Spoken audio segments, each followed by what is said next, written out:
reflection of God. Everything that truly exists in the name of love, you are part of. You are one with the stars.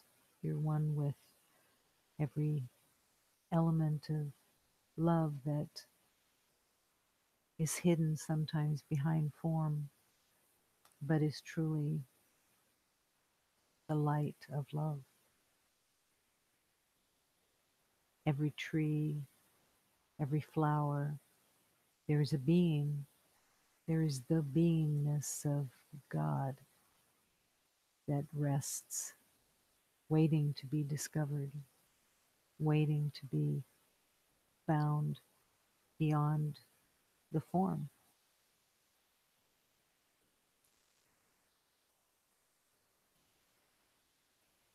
It's easy sometimes to get hooked in the beauty of flowers or sky with the sun coming through the clouds, and yet to realize that that beauty is deeper than what you're seeing. And it's the same beauty that is in a weed, that is in um,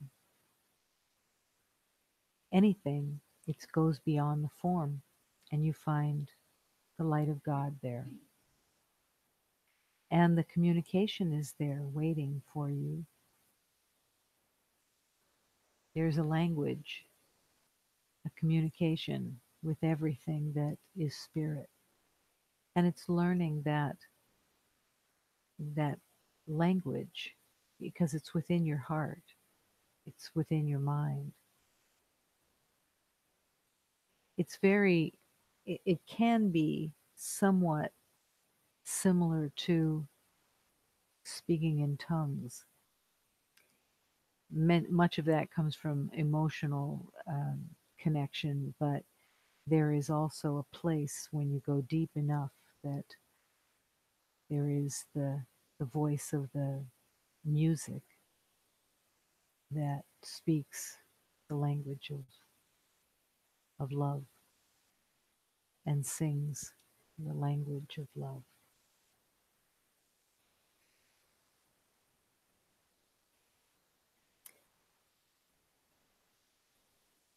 The stars already arrive to say your name. I am, I am, I am the child of God. The stars arrive to say your name. There is a there is a world that's a universe that is dancing and singing and praising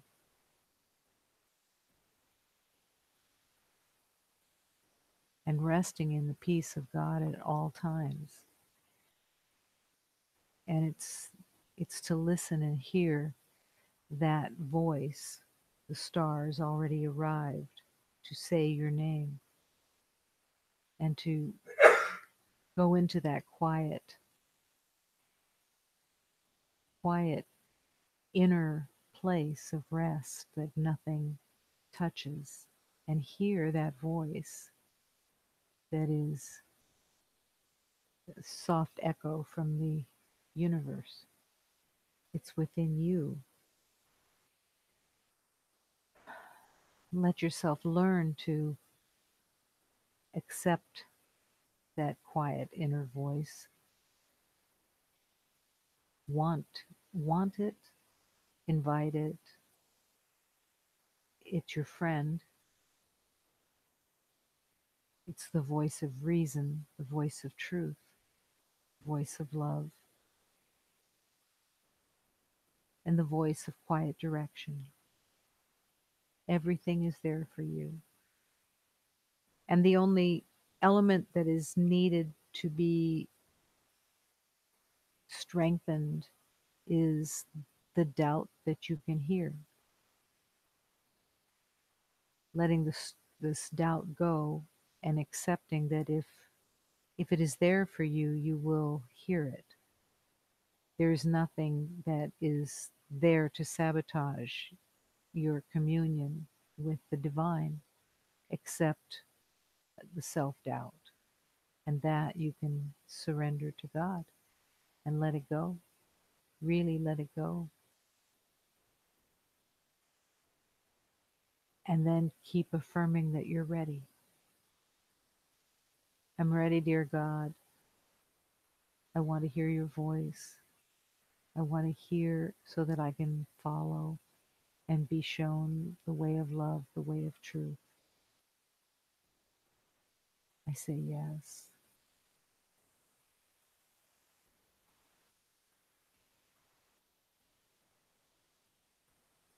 This is a prayer of healing, as all prayers and hymns really are.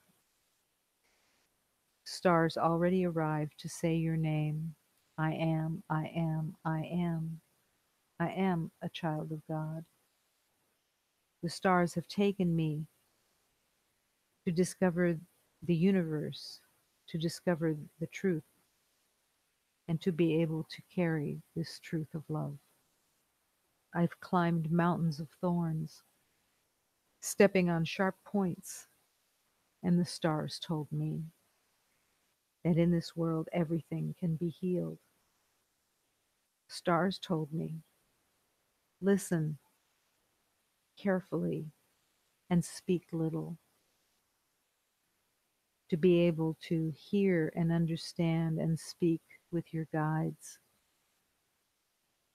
The guides are here and they bring all the loving medicine of truth to bring healing to all beloveds who are ready for the yes.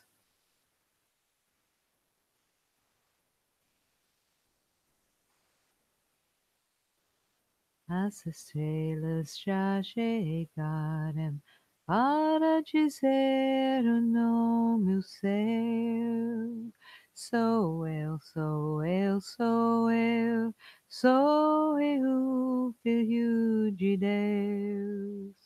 As estrelas me vivaram para correr o mundo inteiro, para conhecer esta para poder ser verdadeiro. As estrelas me disseram, ouve muito, falo pouco, para poder compreender e conversar com meus caboclos. Os caboclos já chegaram de braços no chão. Eles trazem remedios para curar os cristãos.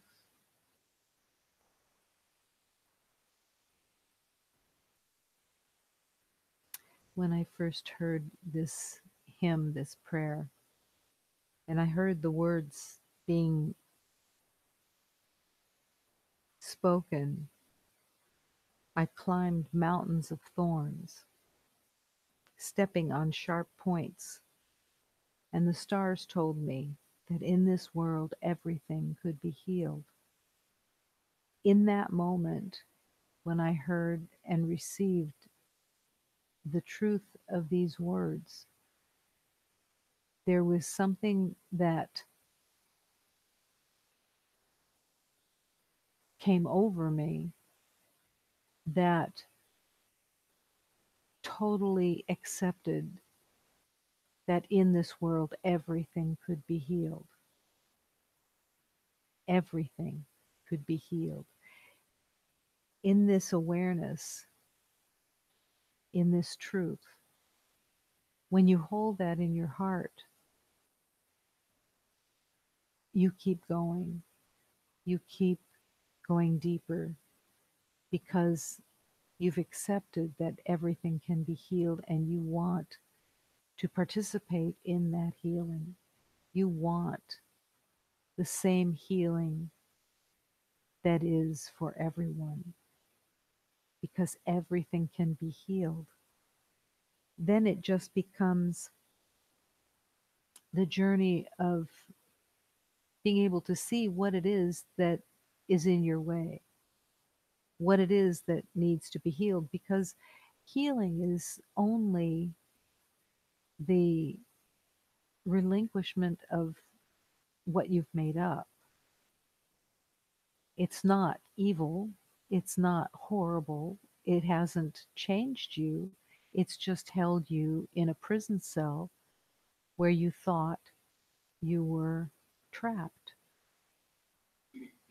And now you have this exquisite opportunity of realizing that, oh, the only thing that trapped you or felt like it was a trap was your own mind, that it was not coming from outside, and that everything that you've believed about the world is what God is saying, bring it here and let it go. Surrender all the ideas of lack and difficulty and separation, because it truly has no reality of you.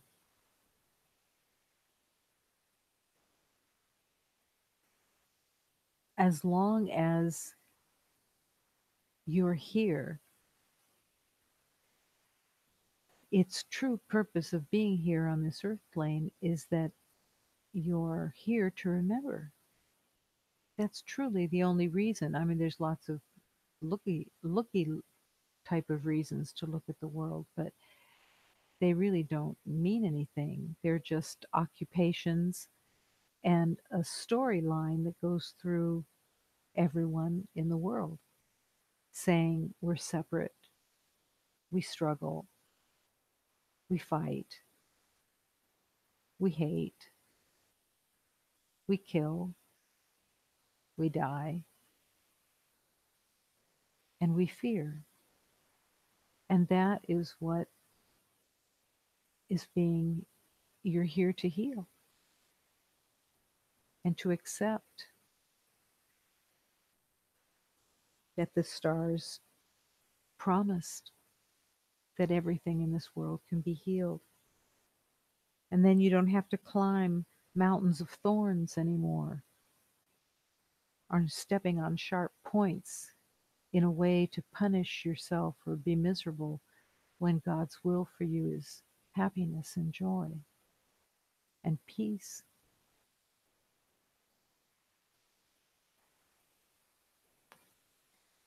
So now is the time of returning and listening and accepting that I am the child of God. You are a child of God. Nothing else is true. It doesn't go along with an identity. It isn't, I am a child of God and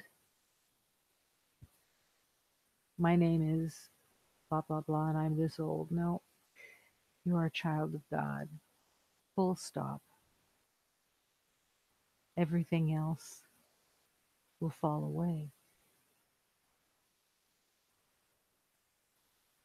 I said many times that I used to, when I was in seclusion, I would be called to go see a teacher here and there that was in town for satsangs. And this one teacher that I was called to go sit with kept saying, I'm nobody. I'm nobody. Who are you? You think you're somebody? You are nobody. And it kept going deeper and deeper and deeper.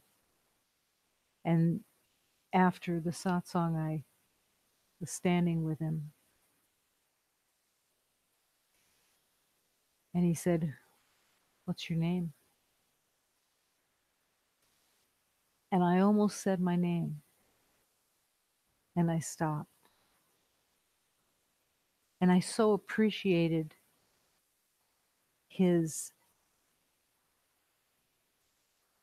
forthright question, because it gave me the opportunity to say, nobody. And to understand that in a very full way. Nobody. Who can you be except the child of God? There is no other identity to hold on to. There is no other identity that is true. It and it's not about letting go of it in disdain or hatred. It's just you are so beyond this little identity that everybody makes within the world. And which is why when the beloved one who's known as Jesus asked, who are you? What are you? The answer is always the same. Nobody. One in the heart of love. And nothing is lost because everything that dissolves was never true, was never reality. Everyone, I think, in the world almost has seen The Wizard of Oz. Maybe some countries haven't, but the story is very mystical in its offering. But when the man is behind the curtain and everyone feels all of a sudden when they see how little he is and how ordinary he is, that's the same discovery of the ego. Pull back the curtain and realize that the ego identity that has bullied and criticized and hated and feared everything was doing that with smoke and mirrors, just like the man behind the curtain, making a voice that sounds threatening. And then everybody's cowering from the fear of being found out, that you believe the ego's voice that keeps saying, you have no worth. You better start proving yourself.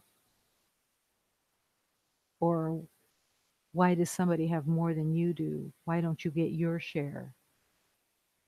Why is it that you have to fight for everything? Or 1,000 or 100,000 other claims that all say you are without or you are less when you are all that love is in perfection.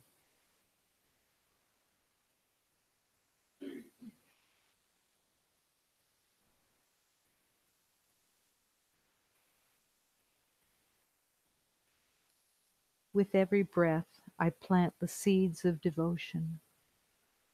I am a farmer of the heart. Day and night, I see the face of union. I am the mirror of God. Every moment, I shape my destiny with a chisel. I am the carpenter of my own spirit. How many layers of false identity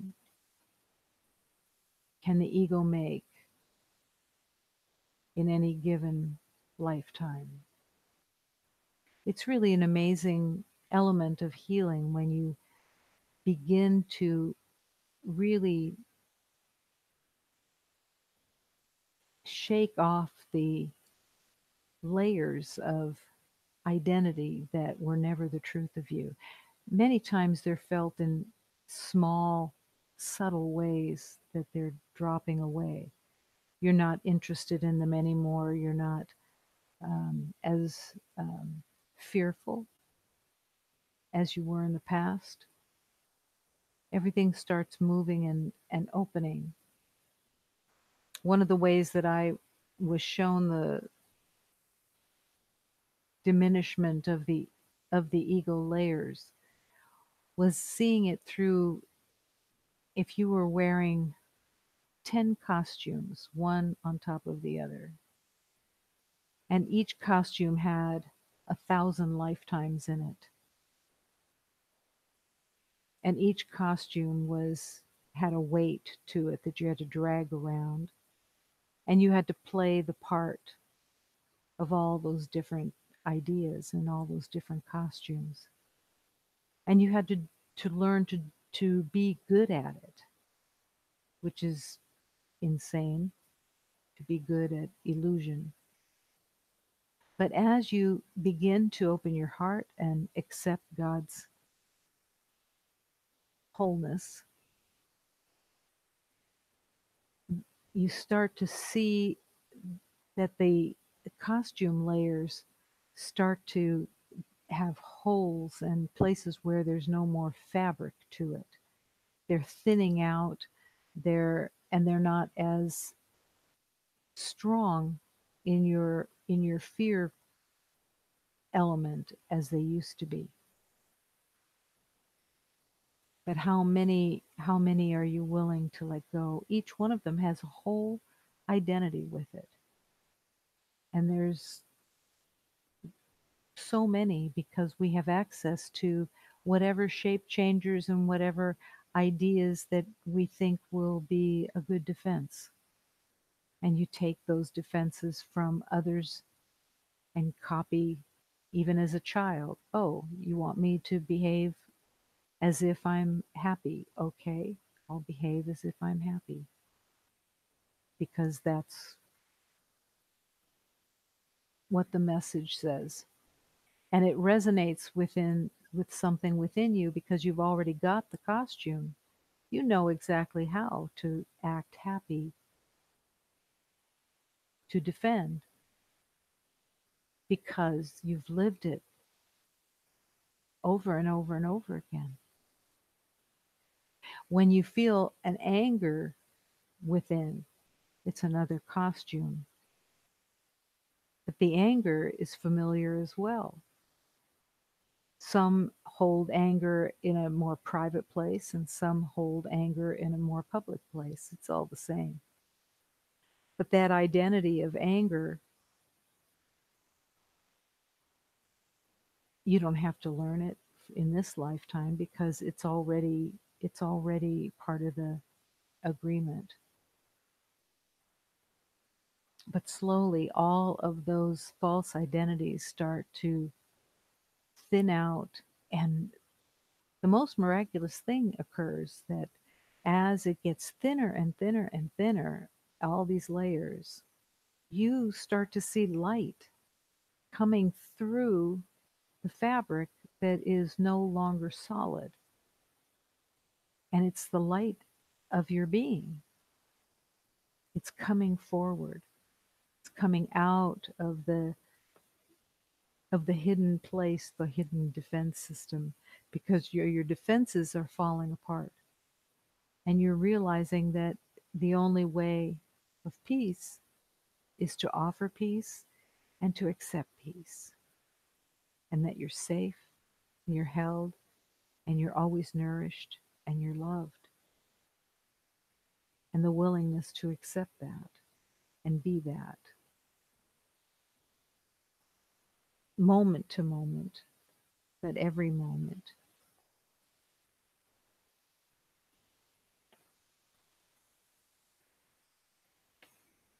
I'll read a teaching.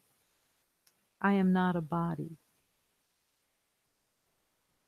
Why would I choose to stay an instant more where I do not belong? When God has given me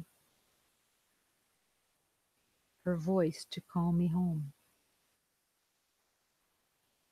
God, God's name reminds me I am his child,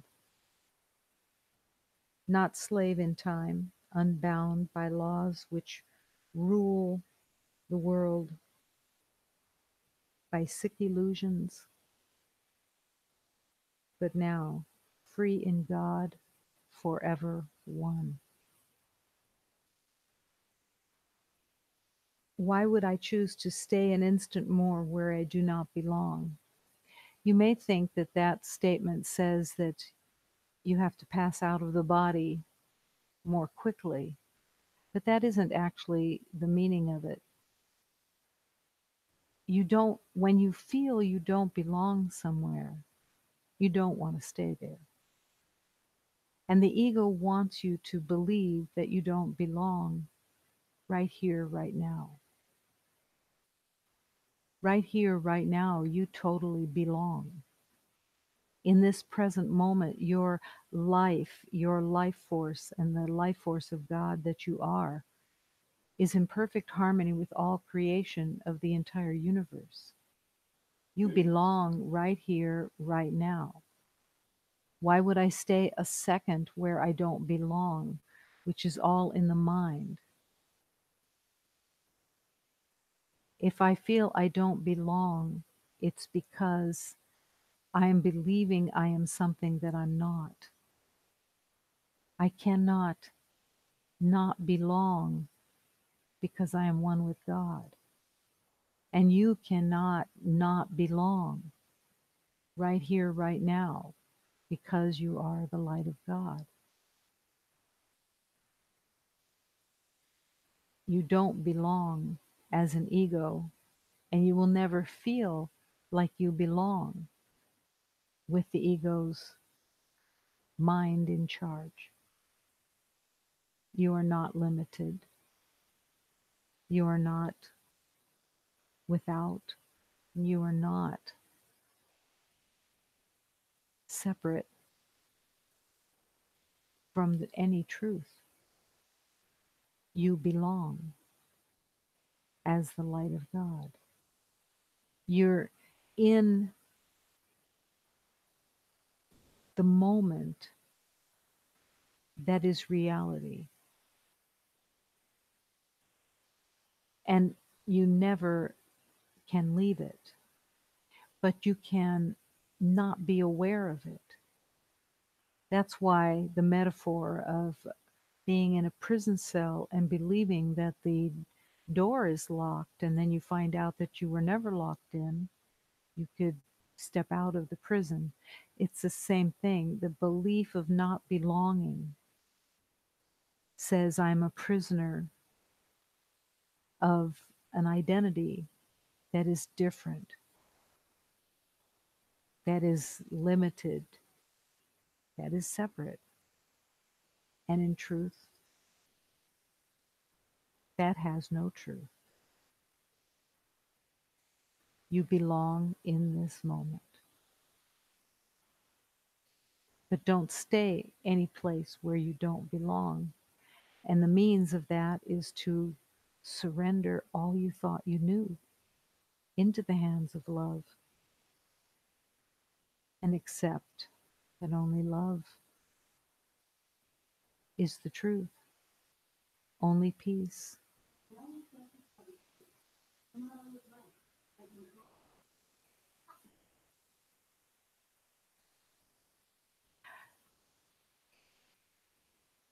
It's God calling.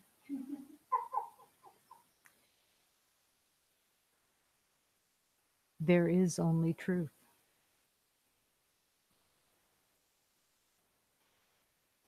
This is a perfect example of hearing the voice of God and not making any kind of idea that it that God's voice couldn't come through a machine. You never know where it's going to come from, and you never know what teaching is coming with it. That's the beauty. I mentioned that a couple of nights ago I was up at 3 o'clock and I kept vaguely hearing music, and I kept stopping and really listening, and it was very faint. And then all of a sudden I could hear the words, or the letters, and it was spelling and singing RESPCT, respect. Everything is an offering. That was a card that was in the closet, making itself known.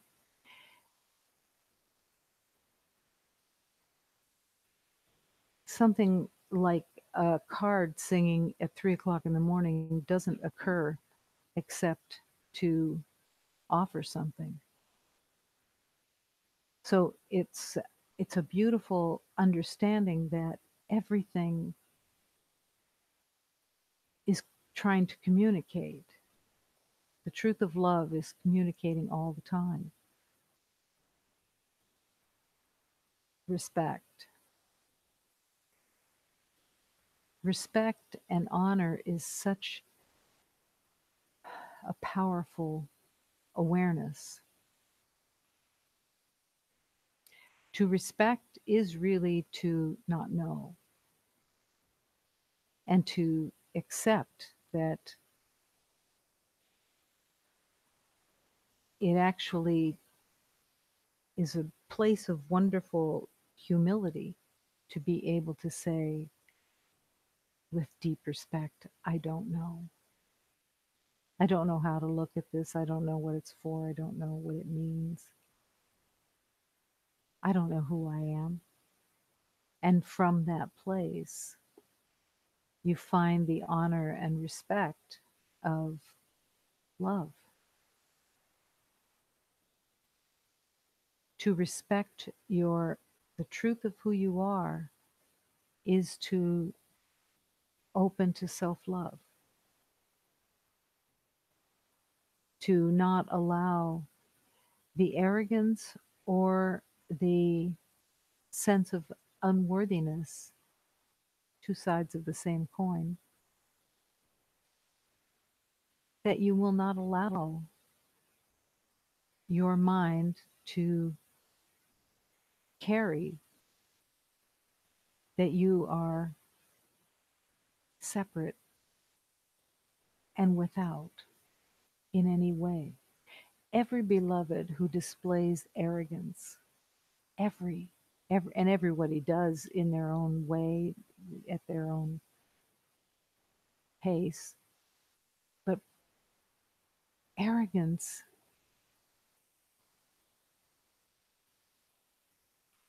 is a belief that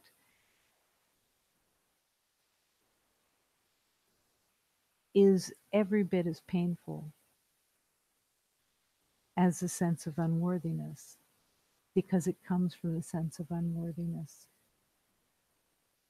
It comes from the belief that you have to rise above others, that you have to prove that you're better than others, believing that there is only a small amount of space at the top, and that that's your purpose, is to accomplish a better identity.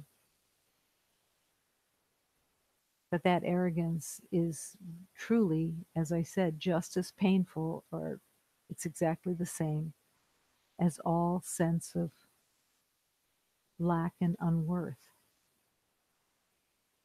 It's just a different layer of the costume. It's trying to bluff.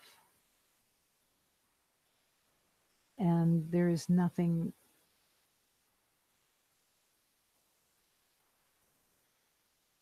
more painful than bluffing, trying to bluff your way into a false identity.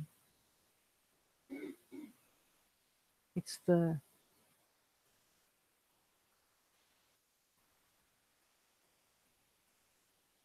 the agreement of loneliness. It's the agreement of believing that you are alone and proving it is so through the arrogance of separation.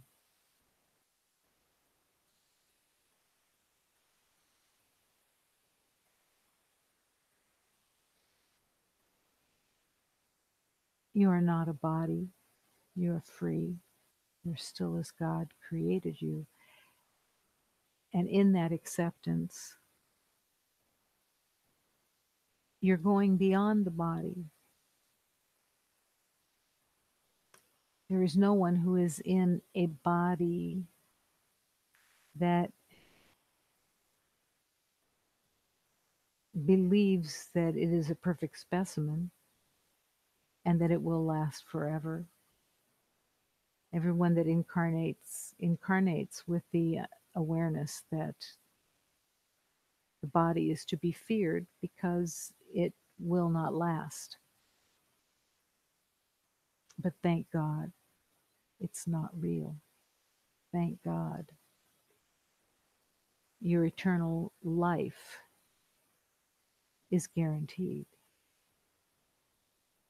You won't bring the temporary identity with you. You come empty, naked, leaving behind even all teachings, and come empty. Empty into everything, because you are the light of love. And eventually you will